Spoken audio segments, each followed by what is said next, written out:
Hollywood, California, Monday, November 9th.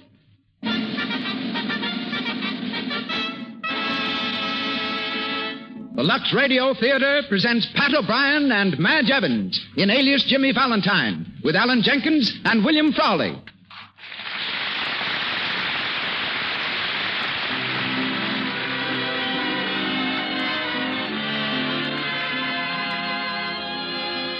Lux presents Hollywood. Our stars, Pat O'Brien, Madge Evans, Alan Jenkins, and William Frawley. Our guests, Melvin Purvis, greatest G-man in history, and Carolyn Newell, showgirl. Our producer, Cecil B. DeMille. Our conductor, Louis Silvers. To the visible audience with us tonight in our theater on Hollywood Boulevard, and to our unseen listeners the world over, greetings and good wishes from Lux. And now, Mr. Cecil B. DeMille.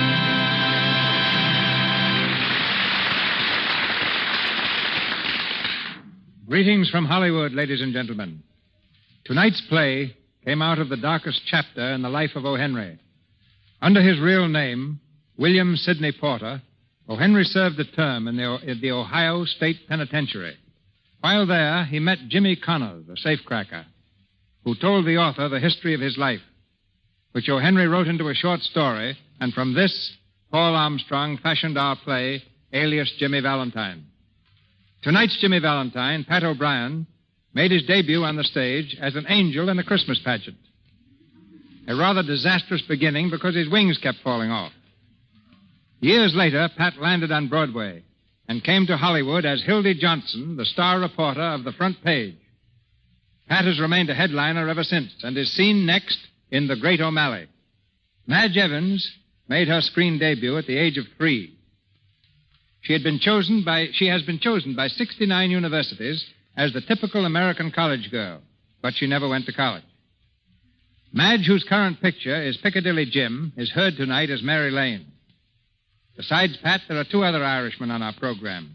Alan Jenkins, heard as Red, and William Frawley as Doyle the detective.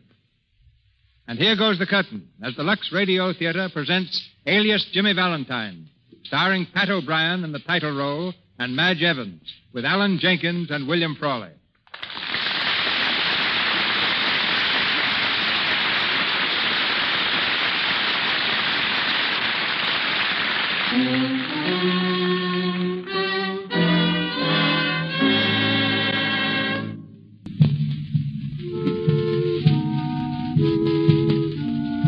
Our story begins behind the grim, forbidding walls of Sing Sing Prison, Ossining, New York. In the gray light of early morning, an endless line of men plods steadily through an endless corridor.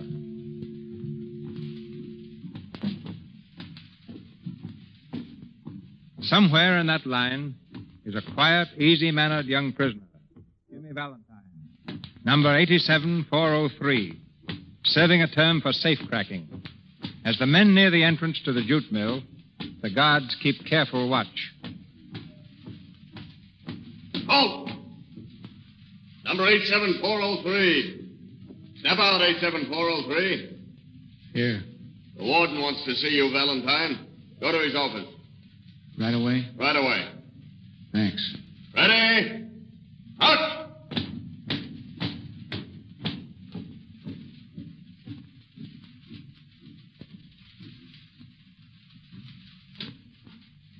Oh, come in, Valentine.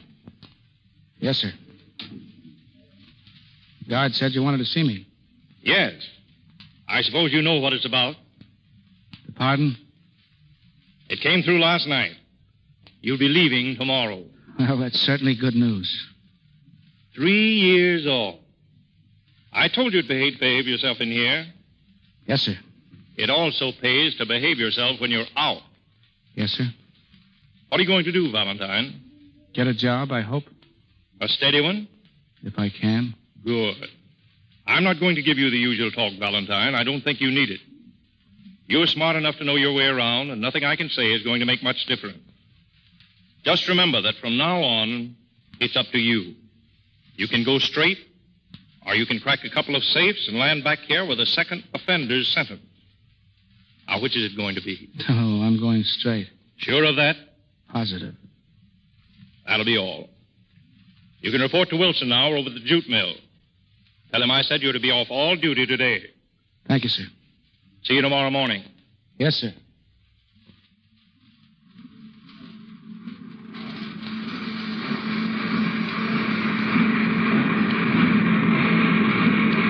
Well, Valentine? Warden said to report to you. I'm off duty today. Oh, you're going to leave us, eh? Tomorrow morning. Well, take your last look at the jute mill. Thanks. I've seen enough of it right now. I just wanted you to remember what it's like so you won't be itching to get back. Don't worry. I'll be hearing this noise in my sleep for the next 10 years. I'm going to get a job in a nice, quiet office where they even put silencers on the pencil sharpeners. Well, lots of luck.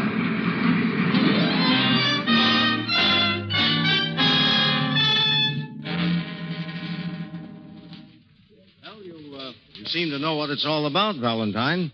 You think you could hold down a job like this? Pretty important. Well, I'd certainly like to try. Well, I'm almost tempted to let you. Where'd you work last? Why, I haven't had a job for a long time, Mr. Nolan. You see, Well, I've been in prison. prison. Yes, I thought I'd better tell the truth about it and maybe... Prison? I'm afraid that killed your chances, Valentine. Oh, but I'm straight now. If you only let me out... I'm sorry. I appreciate your telling the truth, but we won't be able to take you on. Good morning.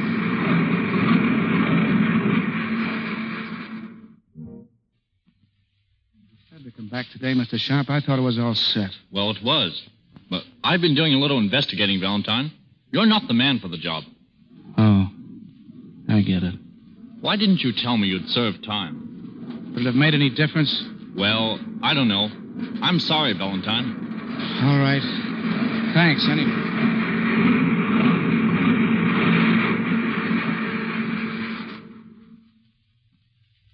Oh, there must be some mistake. Mr. Woodley told me he was completely satisfied. All I know is that he doesn't want to see you. You're to get your check from the cashier. Fired, huh? I'm afraid so.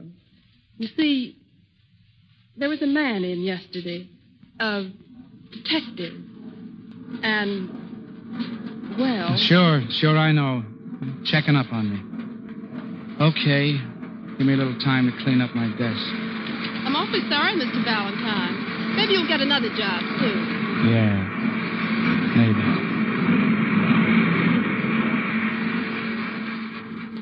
May I have some ham and egg toast and coffee, and let me have it hurry.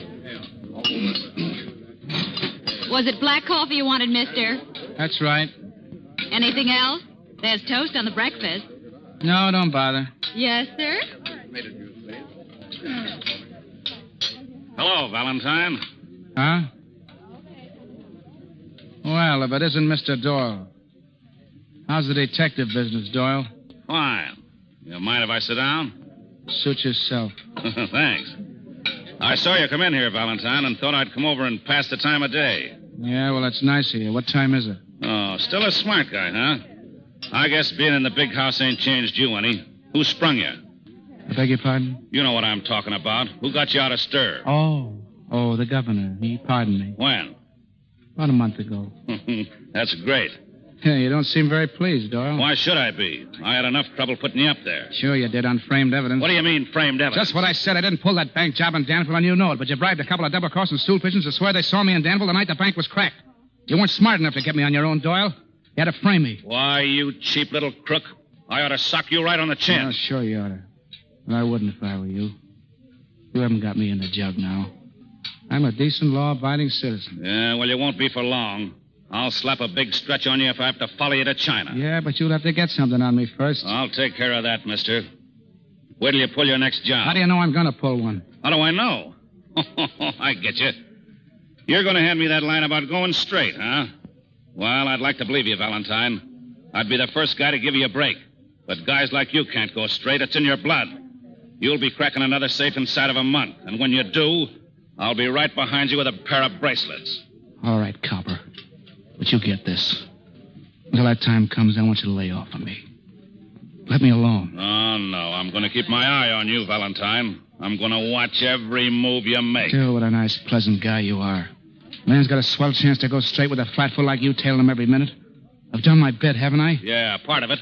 What are you talking about? I just told you I was pardoned. I wasn't thinking about the stretch you did for the Danville job. Oh. What I meant was that you never served a day for cracking that safe in Springfield. Springfield? Now, don't play innocent, Valentine. No one ever did find out who was responsible for that job. But we've been digging up a little more evidence lately, and it looks like you. You're daffy. I was never in Springfield in my life. Which Springfield? No Springfield. Wait a minute. I happen to know you were, see? In Springfield, Math. You were there the same night the job was pulled. Yeah, but you got to prove that, mister. Don't worry, I will. It may take a little time, a year, maybe 5 years. But as long as we're both alive, I'll be working on it. So long, Valentine. I'll see you in the DA's office. Rat. Waitress, Yes, sir? give me a check, will you, please? Okay. Orange juice and 2 cups of coffee. 35 cents. All right. Keep the change. Thank you, sir. Adam and Eve on a ramp. All right, let's go.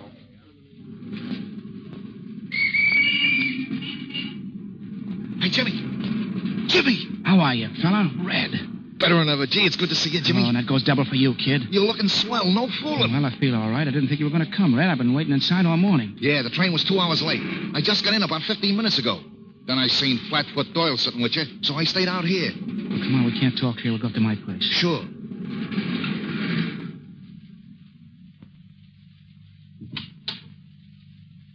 Well, here we are, Red. Not much, but it'll do. This place is okay. They like the old one, though. No, the bankroll's not like the old one either. Sit down. Yeah. Say, what did Doyle want with you anyway? Doyle? Oh, nothing much, I guess. Just trying to put the screws on me, that's all. He would. Says he's got some new evidence about that Springfield business. You don't think he has, do you? No, I don't think so. Mostly bluff, I guess. Well, Red, what have you been doing with yourself? Oh, I've been doing all right. Little jobs here and there out on the coast. Nothing much to speak of. I've been kind of waiting for you. Yeah. Say, that reminds me. What was all that junk about you going straight? What's that? You know, all that stuff you wrote in the letter about getting a job and going straight. Oh, yeah, that. Forget it, Red. Sure. I knew you was only kidding. You ever try to be honest, Red? Oh, me? Oh, no. No? Well, it's a pretty thankless job. I came out of stir a month ago with a mind all made up to go on the straight and narrow. I was going to look for a position, a steady one. Doing what? Oh, I don't know. I didn't care much what I did. I was in the jug. I worked in the jute mill in the morning and on the books in the afternoon, you know, in the office. It taught me a lot about accounting. I thought maybe I could get something in that line. Accounting, huh? Well, I guess I should have known better. I haven't got a chance. Yeah, jobs is kind of scarce. No, Red, it isn't that so much. It's my record. My record and a couple of rats like Doyle. Keep hounding you every minute of the day, every day of the week. Yeah, nice guys, them dicks. Oh, it's not all of them, I guess. Most of the men on the force are all right. They got their jobs, and they do them just like you do yours. But you'll always find a few that are looking for a soft job behind a desk, and they don't care how they get it. Fellas like Doyle. He's hounding me now for something that happened 3 years ago. I told him I wanted to go straight, but what difference did it make? He'd like to send me up for life. He's going to follow me all over the map till he does. What are you going to do? I'm going to blow this town on the first rattler I can get. Where you going? I don't know. Sticks, probably, where nobody knows me. I'll change my name, keep on the move till Doyle gets tired of looking for me. Well, what name you going to use, Jimmy? I ought to know in case I want to reach you. Randall. Lee Randall. Randall, go on. And I'm going to pull a job. Just one, Red. But it's going to be a pep. Now you're talking. I'll make enough in one haul to set me up for life. Catch the first boat for Europe and spend the rest of my days making mud pies on the French Riviera. Swell. When do we leave for the States? Me? Sure. You ain't going to crack no safe without me, are you? Oh, I'm afraid I'll have to.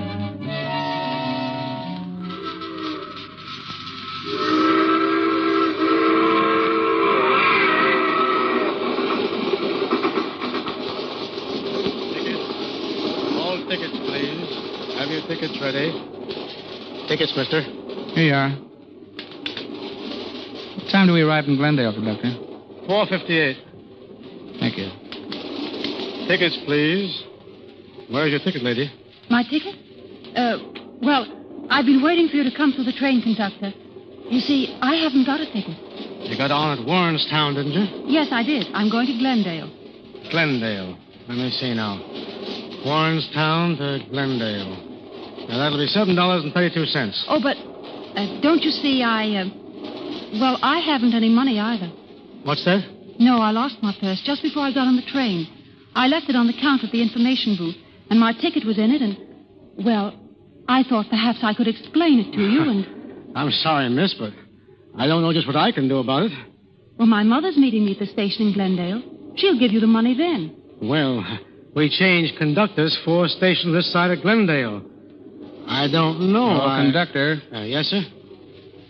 I'm getting off at Glendale. I'll pay the young lady's fare. Oh, well, that'll be all right. Oh, thank you, but I couldn't let you do that. Please, it's quite all right. Your mother can pay me back when we arrive. See, I think you said 7:32, conductor? Yes, sir. There you are. Thank you, sir. 7:32 and 8 is $7.50, and 50 is $8. Thank you. Tickets? Have your tickets. That was awfully nice of you. No, that's all right. I feel like a perfect fool. Well, I've been in the same boat myself. I'll probably be in it again sometime. Well, I only hope you'll meet someone as kind-hearted as you've been to me. Thanks. I don't know what I would have done, really. I haven't a penny with me. You see, I'm not used to being away from home very much. You live in Glendale? Oh, yes, I've always lived there. That's where I was born. I suppose I ought to introduce myself. My name is Mary Lane. Well, how do you do, Miss Lane? My name is Randall. Lee Randall. How do you do? I'm awfully glad to meet you. I guess I ought to be. You're going to Glendale, too, aren't you? Yes, I am. Have you ever been there before? No, this will be my first visit. I thought so. Why? Well, I've never seen you before. It's a very small town, and, well, you get to know everybody. Do you expect to stay long? Well, that depends. Oh, this is just a business trip. Yes, in a way. You see, I have no business. I am just sort of looking around. You want to invest in something? No, not exactly. I'm going to look for a job.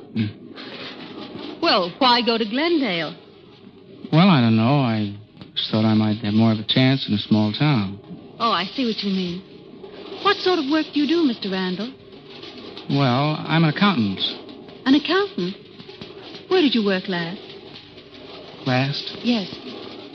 Well, I worked for the state. Yes, the state. Oh, a government job. Well, yes, you might call it that.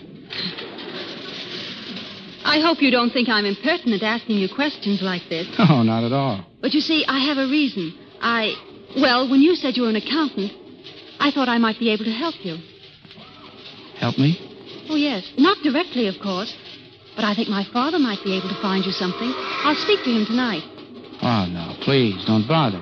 But I'd like to. You were so awfully nice to me, and I'd feel as though I were returning the favor. But at least I could introduce you to him, and even if he couldn't use you himself, it'd be a good contact for you. He's rather a prominent person in Glendale. Oh, yes?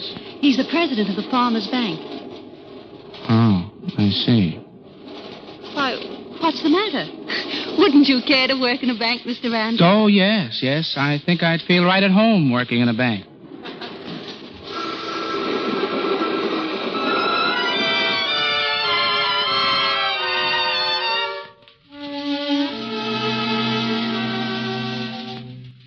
Sit down, Mr. Randall. Sit down.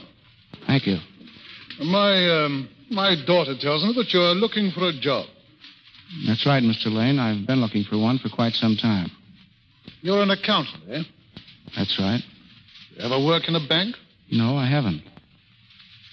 Mary seems to think that I ought to put you on. Yes, I know. She told me she was going to speak to you. I asked her not to bother. Well, you understand my position, Mr. Randall. Why, of course I do. You don't know anything about me. That in itself would be enough reason for not giving me a job. I'm glad you see it in that light. Of course.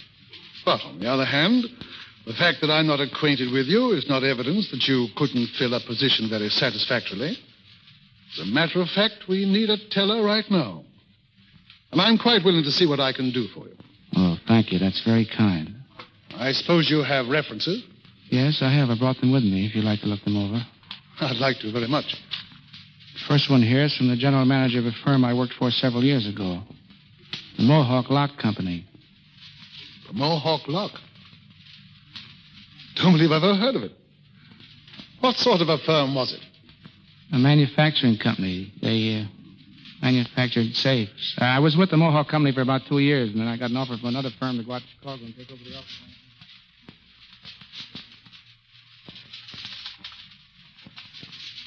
Hello? Long distance? You told me I was connected with New York, but... Oh, I am. Thank you. Hello? Hello, Red? This is Jimmy. Yeah. Yeah, I'm up in Glendale, Red. Glendale. And listen, Red, I landed a job. Where do you hear? I'm a teller in the bank. Bank. B-A-N-K. Bank.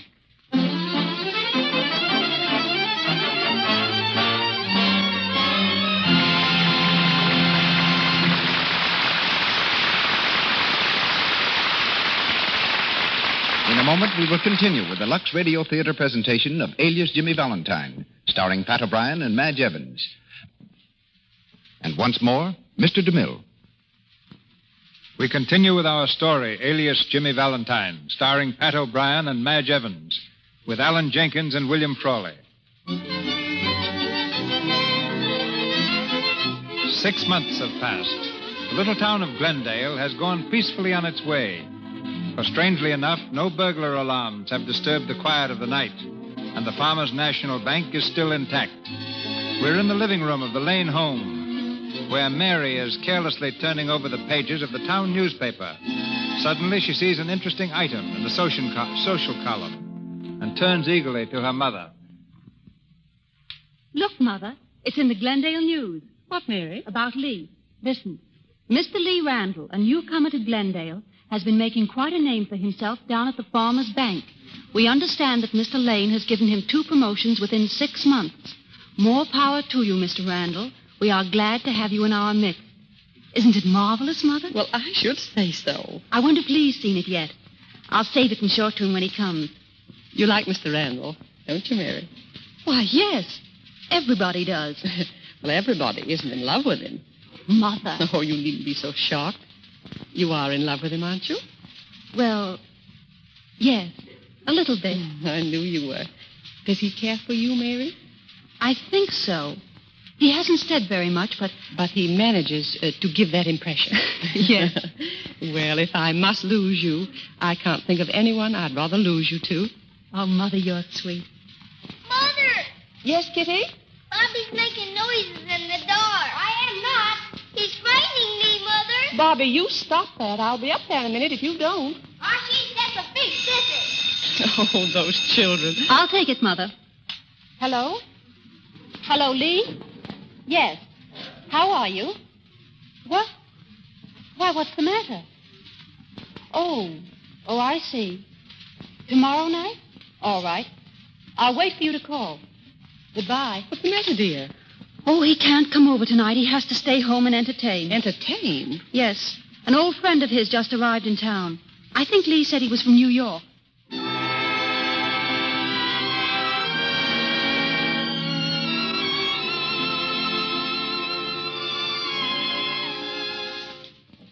What's it all about, Jimmy? What's eating you anyhow? I don't know myself, Red. Don't give me that. There's something wrong. Here, I've been waiting to hear from you for the last 6 months. I wrote to you, didn't I? Yeah, nice little friendly letters about the weather up here and what a nice little town it is and whose pig had puppies. But nothing about pulling off the job. Not a word about cracking the bank. What bank? The Farmers National Bank. I never said I was going to pull a job there. Sure you did. I did not. I told you I was working there, that's all. Well, for crying out loud, ain't that why you took the job, so you could crack the vault? No, maybe. But I changed my mind. Well, now, ain't that noble? Wait a second. Is there a dame mixed up in this someplace? Well, is there? Yes, but she's not a dame, Red. She's a girl. I knew it. Whenever a guy starts calling a dame a girl, you can expect trouble. You ain't thinking of getting married to her. Well, I'd like to someday. You know, I think this country air has gone to your head.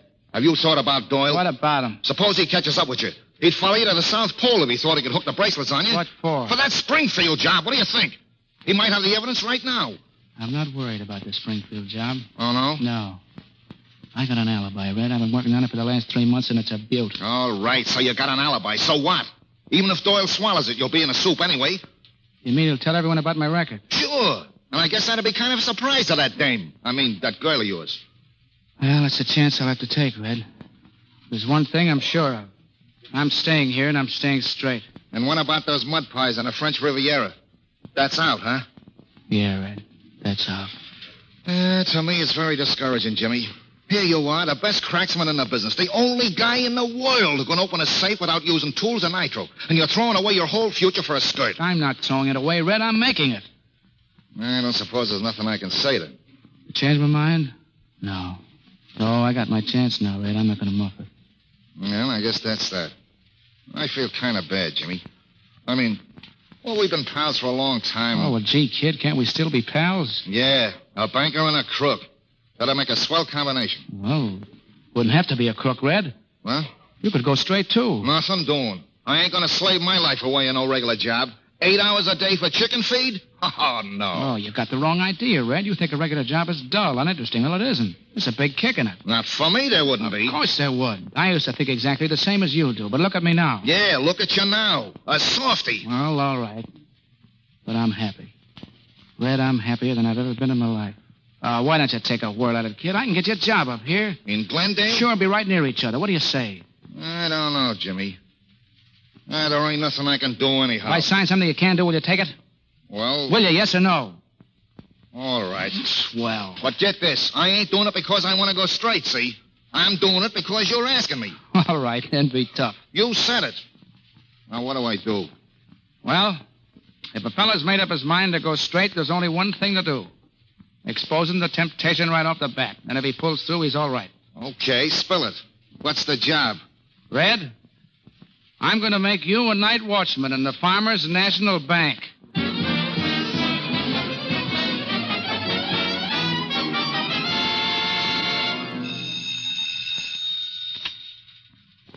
Hello. Randall speaking. Oh, yes, Mr. Williams. Well, you see, I just got to the office. I haven't had time to check on that yet. Suppose you drop in and see me this afternoon. All right. Bye. Good morning, boss. Hello, Red. Come on in. How's the night watchman? I'm all right. Kind of tired, though. Well, say, you ought to be. If you weren't, it might be a bad sign. Hey, I ain't sleeping on the job, believe me. What are you doing around here this time of the morning? You ought to be home in bed. Yeah, but they're just finishing a new vault. I've been helping them put it in. You seen it yet? No, only the blueprints. I hear it's a neat job. It's a pip. Moves like clockwork and safe. Say, I couldn't open that vault inside of a month. Well, see that you don't try, mister. Oh, don't worry. I'm satisfied. No kid. Now you're Red on the level. Yep. It's funny, ain't it? Sometimes I don't think I'm the same guy.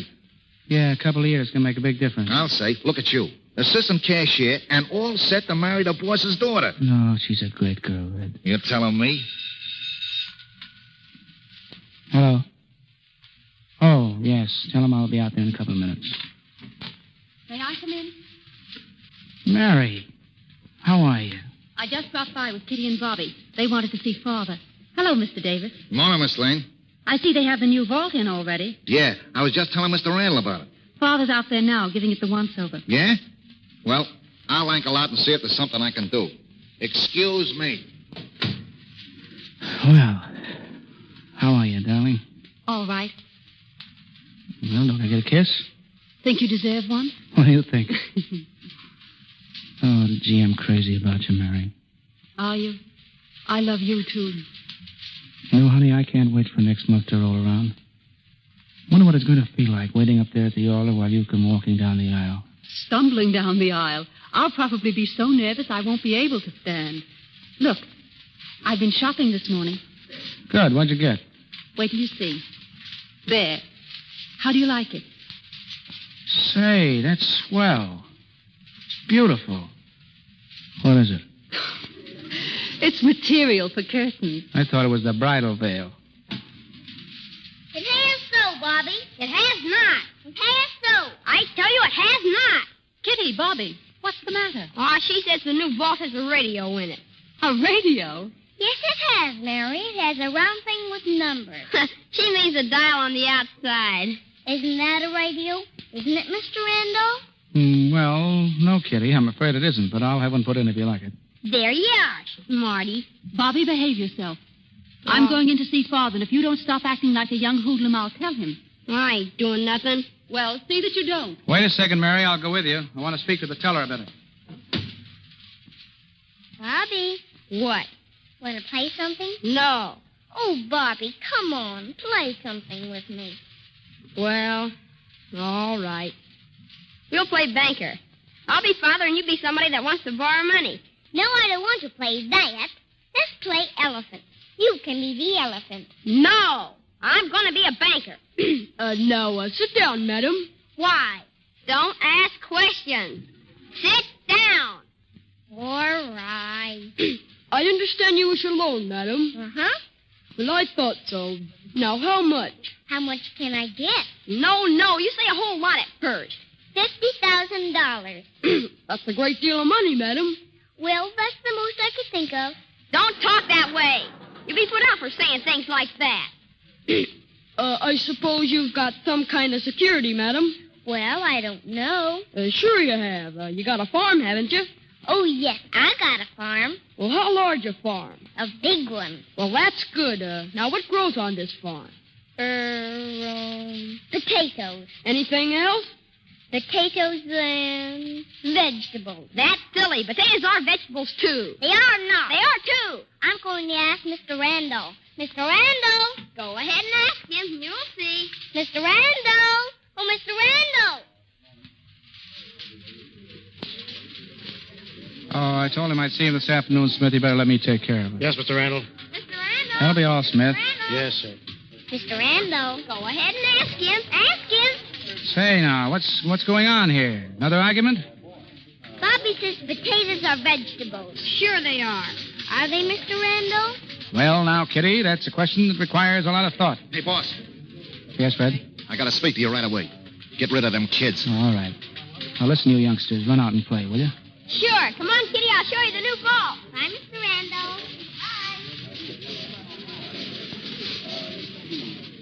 Bye. All right, Red, what's the excitement? Come into the office quick. I gotta speak to you. Well, what's the matter? Plenty. Doyle's here. What? Doyle, that copper. He's here. Where? In Mr. Lane's office. I seen him go in. Holy. He's after you, Jimmy. Sure he's shooting. It's about the Springfield job. He said he was digging up new evidence. He must have found it. Come on, Jimmy. Let's get out of Wait here. a minute. Does he know you? I don't think so. All right, then sit tight. I'll handle Doyle. What do you mean? Just keep quiet and let me do the talking. I'm going to alibi that guy till he's dizzy. Alibi? Now, listen, you get this. I'm not Jimmy Valentine, Red. I never heard of him. I've been straight all my life, and I can prove it. What are you talking about? Come here. Let's see. Where is that? Oh, yes. Here we are. Here. See this book? Yeah? Scrapbook full of newspaper clippings. Every clipping is about Lee Randall. Lee Randall? That's you. Sure, but it was also my cousin. You had a cousin by that name? That's right. He lived in San Francisco. Went to Alaska a couple of years ago, never came back. This was his book of newspaper clippings. Here, read this one. San Francisco News, January 12th, 1929. Lee Randall, principal speaker at Club Banquet. Take another look at that date line, Red. January 12th. Mean anything to you? No. No? Well, the Springfield job was pulled on January the 11th. I get it. Oh, wait a minute. You could have grabbed a plane, couldn't you? No, I checked on that, too. They didn't have 24-hour service in 1929. That sounds good. But listen, Jimmy. Doyle knows you. He ain't going to let you walk out under his nose just because you got some newspaper clippings. No, I got more than clippings. Got a picture. Here. Look at this. Group picture, the banquet. The date on it. And my face right in the front row. Holy gee, it is you. I don't get this, Jimmy. Cinch. Had a photographer do a double negative job for me. Took out one of the other faces and put mine in its place. Fred, I've been waiting for this day. Hoping it would never come, but waiting for it just the same. I've been going straight now for almost 3 years. I got a chance to marry the swellest girl in the world. And I'm not going to let anything slip. But can you get away with it? Will Doyle swallow that stuff? He's got to. Yeah, but if he don't, what do you do then? I do 10 more years in the jute mill. We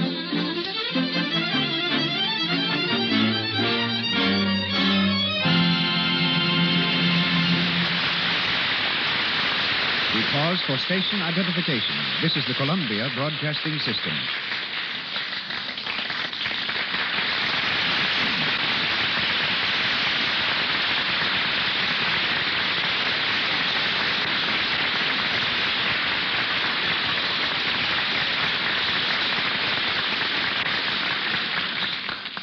Pat O'Brien, Madge Evans, and our all-star cast resume the events of Alias Jimmy Valentine in a few moments.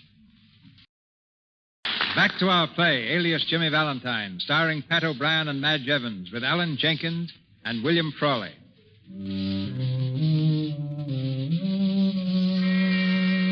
It's just a few minutes since Jimmy learned that Doyle was in the bank looking for him. Alone in his office, Jimmy is pacing the floor nervously. The door opens, and Mary enters hurriedly. Lee. Yes, Mary? Lee, I just came from Father's office. There's a man there, a detective. He's been asking Father a lot of questions about you. About me? Well?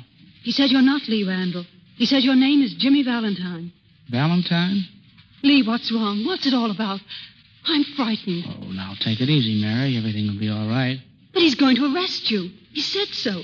I sneaked out of the office to warn you. Lee, I tell you, Mr. Doyle, this is ridiculous. Maybe it is, and maybe it ain't. Lee. Yes, Mr. Lane? This man has just been asking me some questions about you. He's a detective. Oh, yes? Says his name is Doyle, and... That's all right, Mr. Lane. He don't need an introduction to me. Do you, Valentine? Valentine? My name is Randall. Oh, come on. I wasn't born yesterday.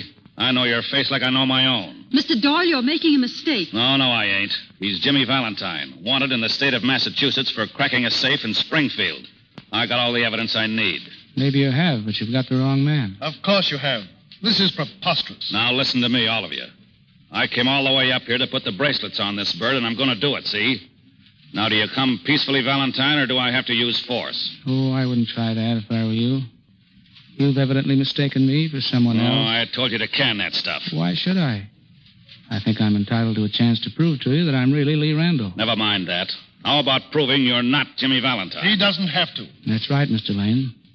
The burden of proof rests upon Mr. Doyle. He has to show beyond a reasonable doubt that I am Jimmy Valentine. I'll do that when the right time comes. Why don't you do it now? All right, lady. Well, Valentine, suppose you tell us where you've been for the last 6 years or so.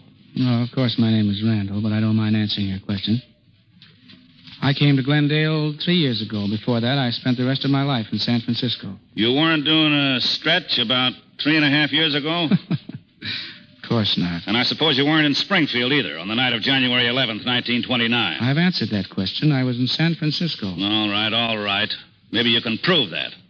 Yes, I think I can. How? Well, I don't know exactly, but... Wait a minute. I can prove it. Look. You see this scrapbook? Well? It's full of clippings about me. Let's see now. Maybe I can find something here. Sure, here we are. I think you said I was in prison 3.5 years ago. That would be 1932, wouldn't it? Mm-hmm. Well, sort of be close enough. Look. San Francisco Times, February 22nd, 1932. There's a list of names of people who attended the holiday ball. You'll find mine at the bottom. See it? See it? Lee Randall. Yeah, I see it. So you see? I was there all right. Well, now maybe I can find something around another time. 1929. January. No. But I can't get the exact date. Wait a minute. Wait, here. You said January 11th, didn't you? Mm-hmm. Well, here's a clipping from the 12th. I made a speech at a club banquet. There's a picture, too. Not in the paper, of course, but you can see it must have been the same banquet. The photographer even dated it. Let's see. Where am I in this? There. There I am, right in the front row. Let me see. Well, I'll be... Well, I guess that settles it, Mr. Doyle. You certainly don't want any more proof, do you? I don't know. I don't understand this. Why not? It's very simple. Yeah, that's just it. You know, you look enough like Valentine to be his twin brother. It's a good thing I'm not. You seem pretty intent on catching up with him. I've been after him for almost 3 years. You must want him pretty badly. Yeah. You see, he's the only man in the country who can open a safe by the sense of touch.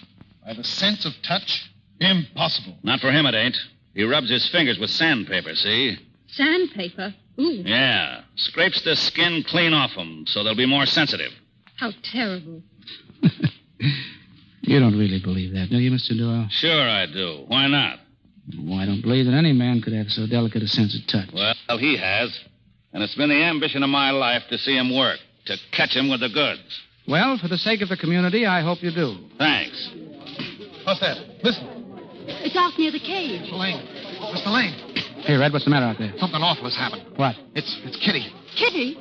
What's the matter with her? Talk up, man. What's happened? She's locked in the vault. What did you She's say? in a new vault. She's locked in there. Locked in the vault. Quiet, Mary. How did it happen? Bobby, they were playing and he closed the door on her. My baby, oh, God. Take it easy, Mr. Lane. Where's the combination? They haven't sent the combination yet. Nobody knows it. Oh, Bobby. Now, quiet, Mary, please. I'm going out to the vault. Stay where you are, Mr. Lane. But she's locked in there. You can't do her any good. Red, go out and clear the bank. Okay, Mr. Randall. Now, sit down, Mary, please, and be quiet. Randall, what are you doing? Hello, Miss Simpson. Give me the Globe Saving Vault Company right away. Might know the combination at the office. Do you think so, Lee? Take a chance. How big is the vault she's in, Mr. Lane? Oh, it's very small. It's full of safety boxes. Clear up to the ceiling. That's not so good. Why? What do you mean? Shut up, Doyle. Mr. Randall. Well, Red. They're clearing the bank. Peter's is attending to it. All right, sit tight for a minute. Here we are. Hello. Globe? Randall speaking. Farmers National Bank, Glendale. Listen, I've got to have the combination of that new vault right away. Yes, the new vault. What? Where is it? Oh, I see. All right. Lee, what did they say? They can't get it. What? Only one man in the office knows what the combination is. He's out for the day. Oh, good God. What are we going to do? There must be somebody who can open it. There must be somebody. There's only one person I could think of. Jimmy Valentine. Too bad he ain't here now. Eh, Randall? Shut up, will you? She can't last much longer. There's not enough air. She's suffocating. Oh, Father. Oh, don't, Mary. We'll get her out of there. But how? How, Lee? I know a way. It's an awfully hard way for me, but I'll get her out. Lee. How you going to do it, Mr. Randall? Stick around, Doyle, and watch. Red. Yeah? Red, go down to the workshop. Yeah? Bring me back 4 sheets of rough sandpaper. Sandpaper. Well, that's a coincidence.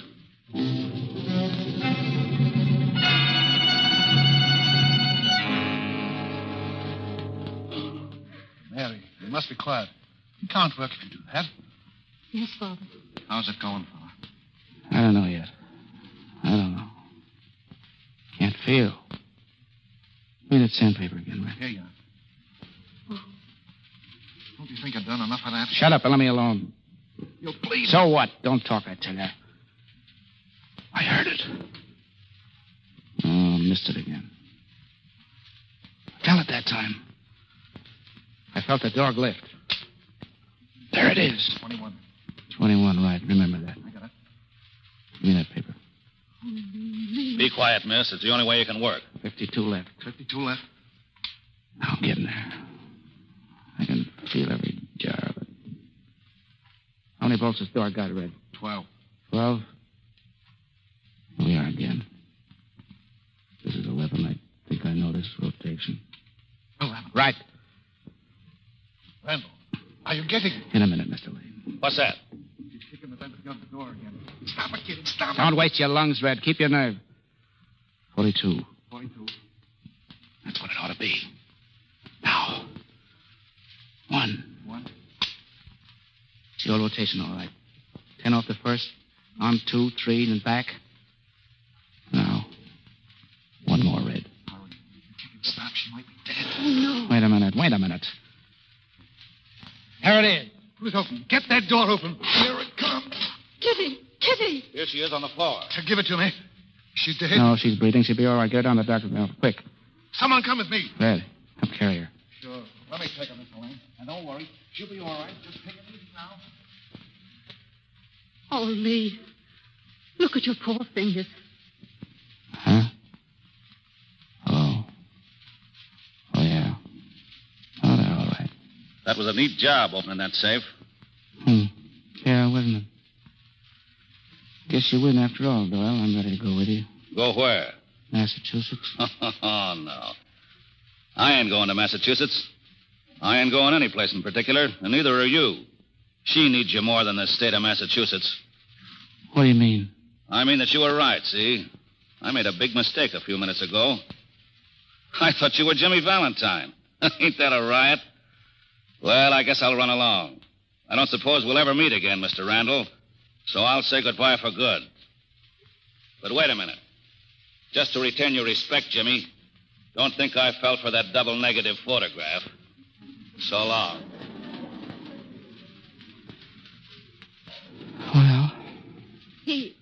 He's gone. Yes, but he knows who I am, Mary. So do you. Yes, darling. Your name is Lee Randall. Alias Jimmy Valentine. Lee Randall. And we're going to be married next month. You mean that? Oh, you know I do. Gee, that's funny. I told Red once I was going to crack one more safe. I guess that was it.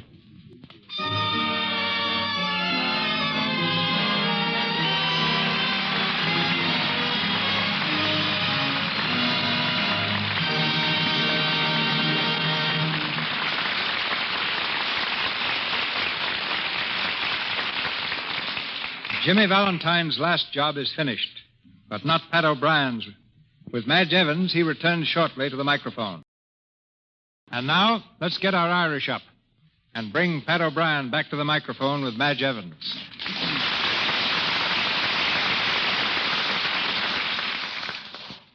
I guess there'll be no holding Pat, Mr. DeMille, since you told us the real Jimmy Valentine was named Connors, another Irishman. Oh, I knew that all the time. Speaking of the Fighting Irish, Pat, how did it happen that you played football for Marquette instead of Notre Dame? Well, I'll tell you, after the one game I was in against the Fighting Irish, most people thought I did play for Notre Dame. Why, I understood you ran 95 yards for a touchdown. No, that was just the dream of a publicity man, Madge. To tell the truth, they carried me off after the first few plays. Took Marquette several years to climb back from where I left them, but look at them now. Unbeaten and untied, and how many of those are there? It looks like Marquette for the Rose Bowl, Pat. Maybe. They're practically on the field now. Yes, sir, I'm so happy I could sing. I dare you to. Oh, well, there are people listening. I've never known an Irishman who wouldn't take a dare. Well, what can a man do?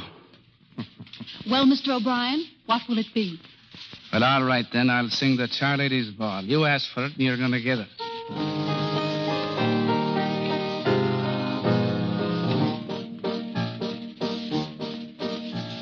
Charlady's Ball, people said one and all, you're the belle of the ball, Mrs. Mulligan. We'd 1 steps and 2 steps, and the devil knows what new steps. We swore that we'd never be dull again, bedad. We had wine, porter, and Jameson. We'd cocktails and cocoa and all. We'd rumbas and tangos, half steps and fandangos, the night that we danced at the Charlady's Ball. I made it.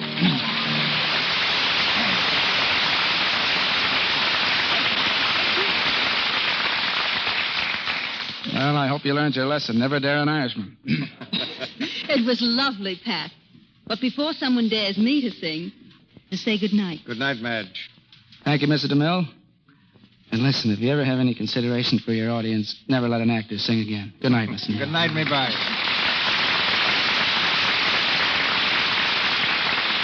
Thank you, Miss Evans and Mr. O'Brien. Ladies and gentlemen, this is your announcer, Melville Ruick. And now, Mr. DeMille. This is Cecil B. DeMille saying good night to you from Hollywood.